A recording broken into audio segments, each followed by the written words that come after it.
Good morning, students. So we were discussing about carbon and its compounds, and last class में carbon और उसके compounds के बारे में हमने इथेनॉल और इथेनॉइक एसिड को कंप्लीट कर लिया था. Now we are going to start our next topic, which is very important, soap and detergents. Students, basically soap and detergents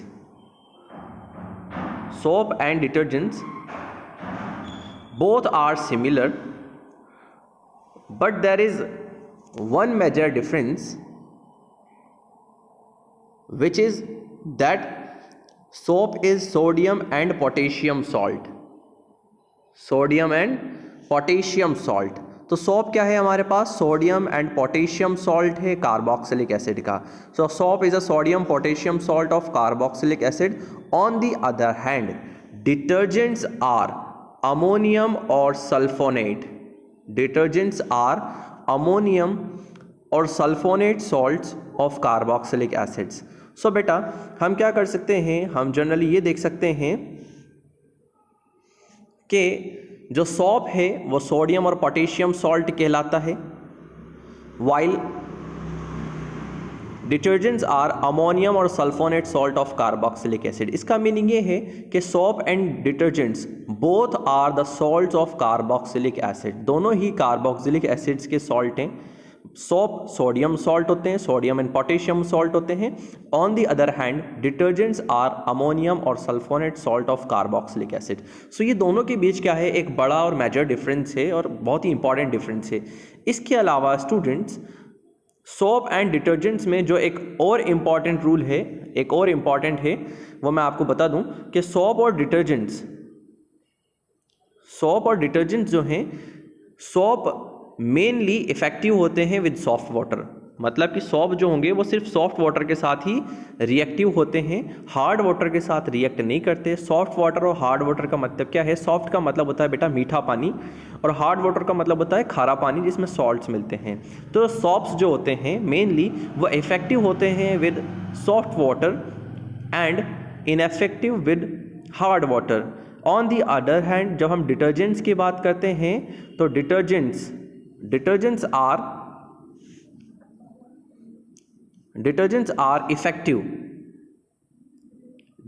are effective with both soft as well as hard water.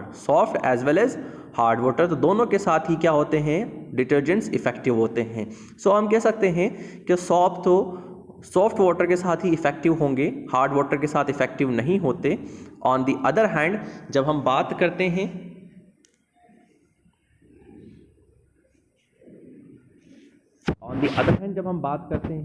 Detergents के बारे में, तो detergents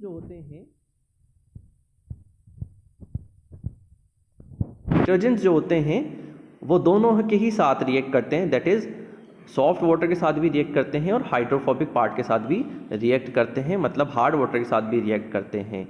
ठीक है students, चलिए अब next हम बात करें सोप एंड डिटर्जेंट्स के बाद. जो सोप होते हैं हमारे जनरली वो लॉन्ग हाइड्रोकार्बन चेन वाले कार्बोक्सिलिक एसिड होते हैं, मतलब इनकी लॉन्गेस्ट कार्बन चेन होती है और लॉन्ग कार्बन चेन होती है. इसके अलावा ये जो लॉन्ग कार्बन वाला चेन होता है ये दो पार्ट में डिवाइड होता है बेटा.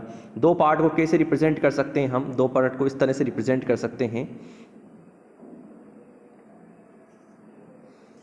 फर्स्ट पार्ट आपका लॉन्ग हाइड्रोकार्बन चेन वाला पार्ट होता है, जिसे मैंने आपको शो कर दिया. ये जिगजैग जो लाइन है ये लॉन्ग हाइड्रोकार्बन चेन को रिप्रेजेंट करता है.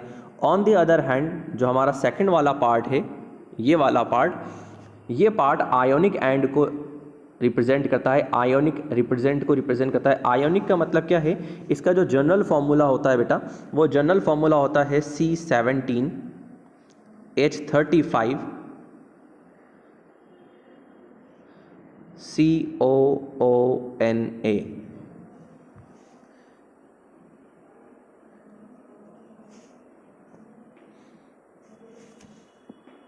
तो जनरली इसका जो पार्ट होता है वो दो पार्ट में डिवाइड होता है, लॉन्ग हाइड्रोकार्बन चेन वाला पार्ट और हाइड्रोफिलिक वाला पार्ट. हाइड्रोफिलिक वाला जो पार्ट है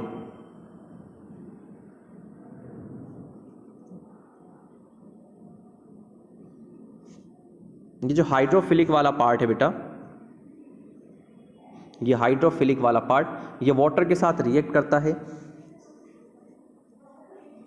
वाइल जो ये हाइड्रोफोबिक वाला पार्ट है ये वाटर के साथ रिएक्ट नहीं करता, वाटर के साथ रिएक्ट नहीं करता।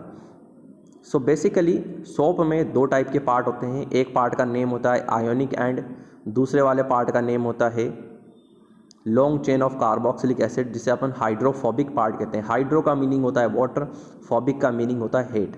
ऑन द अदर हैंड जो ये वाला पार्ट है इसको हम क्या कह देते हैं, हाइड्रोफिलिक कह देते हैं, क्योंकि ये वाटर से रिएक्ट करता है। ठीक है स्टूडेंट्स, अब इसके अलावा अगर हमें सोप और डिटर्जेंट्स को समझना है तो हमें क्या करना पड़ेगा, क्लीनिंग एक्शन ऑफ सोप के बारे में पढ़ना पड़ेगा। मतलब सोप किस तरह से वर्क करते हैं, सोप में क्लीनिंग किस तरह से वर्क करती है। तो बेटा सोप में क्लीनिंग का जो वर्क होता है वो क्या होता है, मेनली सोप में क्लीनिंग का जो वर्क होता है वो आपको एक्सप्लेन कर दूं कि सोप को मैंने आपको बताया दो पार्ट होते हैं, एक पार्ट होता है हाइड्रोफिलिक पार्ट, एक पार्ट होता है हाइड्रोफोबिक पार्ट।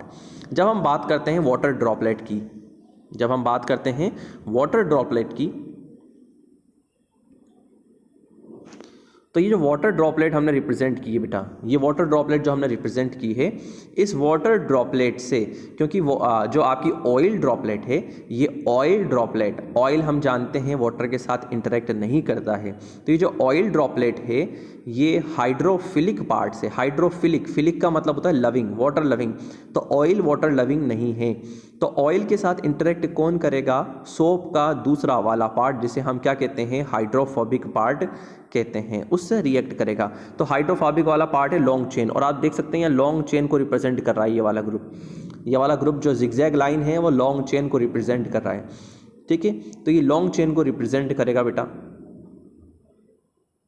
ठीक है, और जो राउंड वाला पार्ट है, ये वाला पार्ट, राउंड वाला पार्ट, ये आयोनिक पार्ट को रिप्रेजेंट कर रहा है बेटा, आयोनिक पार्ट को। सो हम क्या देखते हैं, जब ऑयल ड्रॉपलेट या फिर डर्ट की जो ड्रॉपलेट्स होती हैं, इन ड्रॉपलेट्स को जब हम क्लीनिंग में यूज़ करते हैं, मतलब कि क्लोथ्स पे लगी हुई ऑयल ड्रॉपलेट, कपड़ों पे जो ऑयल के डर्ट लग जाती है, गंदगी लग जाती है, जब हम सोप के साथ रिएक्ट करते हैं, क्लीनिंग प्रोसेस करते हैं, तो उस ऑयल ड्रॉपलेट को सराउंड करता है हाइड्रोफोबिक वाला पार्ट, मतलब ये लॉन्ग कार्बन चेन वाला कार्बन वाला पार्ट, ये हाइड्रोफोबिक वाला पार्ट क्या करता है, इसको, ये इसे सराउंड कर लेता है। और क्योंकि जो दूसरा वाला पार्ट है हाइड्रोफिलिक पार्ट, ये ONA वाला जो पार्ट है ये हाइड्रोफिलिक पार्ट है, मतलब कि ये ऑयल ड्रॉप के साथ रिएक्ट नहीं करेगा, क्योंकि ऑयल हाइड्रोफोबिक होता है, और हाइड्रोफोबिक इंटरेक्ट करके एक साइक्लिक स्ट्रक्चर का फॉर्मेशन कर लेते हैं। इस साइक्लिक स्ट्रक्चर को हम क्या कह देते हैं बेटा, मीसेल कह देते हैं। ठीक है, और यही हमने थ्योरी में नोट किया है, most dirt is oily in nature, जितने भी डर्ट होते हैं मोस्टली वो सब क्या होते हैं, नेचर में ऑयली होते हैं। एंड द हाइड्रोफोबिक एंड, और जो हाइड्रोफोबिक होता है, किसका hydrophobic and, hydrophobic and soap का हाइड्रोफोबिक एंड भी होता है और हाइड्रोफिलिक एंड भी होता है, जैसे कि मैंने आपको रिप्रेजेंट किया था।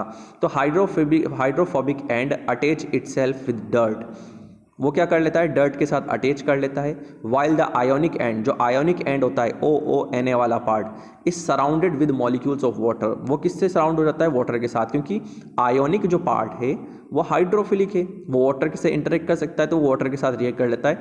और इसका रिजल्ट क्या होता है, इसका रिजल्ट होता है एक रेडियल स्ट्रक्चर का फॉर्मेशन हो जाता है, जिसे हम क्या कहते हैं, मीसेल कह देते हैं। तो बेटा ये जो स्ट्रक्चर हमने नोट करी है यहाँ पर, ये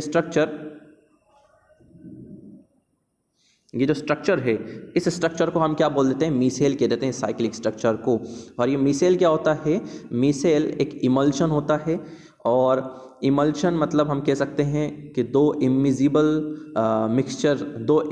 सब्सटेंसेस का मिक्सचर जो होता है उसे हम क्या कह सकते हैं, इमल्शन कह सकते हैं। तो ये क्या है, सोप क्लीनिंग एक्शन जो होता है सोप का, वो एक मीसेल का फॉर्मेशन करता है, और मीसेल एक टाइप का इमल्शन है, क्योंकि मीसेल में ऑयल होता है, वाटर होता है, सोप होता है, जो कि एक दूसरे में इमिजिबल होते हैं, और इस तरह से एक मिक्सचर बनता है, जिसे हम क्या कह देते हैं, इस मिक्सचर को हम नेम देते हैं इमल्शन।